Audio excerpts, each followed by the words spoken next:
ఎవరస్తున్నా నువ్వు బలవంతుడు. నీ బలాన్ని దేనికి ఉపయోగిస్తున్నావు? క్రికెట్ ఆడటానికి ఉపయోగిస్తున్నావా? నీ అభిమాన హీరో సినిమా రిలీజ్ అయినప్పుడు పెద్ద పెద్ద కటౌట్లు కట్టడానికి నువ్వు ఉపయోగిస్తున్నావా? కేకులు కట్ చేయడానికి నువ్వు ఉపయోగిస్తున్నావా? కొట్లాడటానికి నువ్వు ఉపయోగిస్తున్నావా? గొడవలు ఆడటానికి నువ్వు ఉపయోగిస్తున్నావా?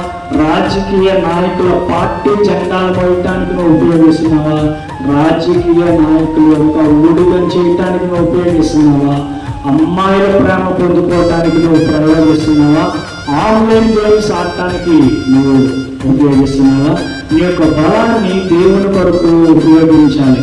నీ బలాన్ని, నీ ధనాన్ని, నీ జీవితంలో నువ్వు లోకాసుల కనుక ఉపయోగిస్తే దేవుడు నీకు ఇచ్చినటువంటి మంచి సమయమును, ధనమును, బలమును వ్యర్థం చేసుకుంటావు. జాగ్రత్త.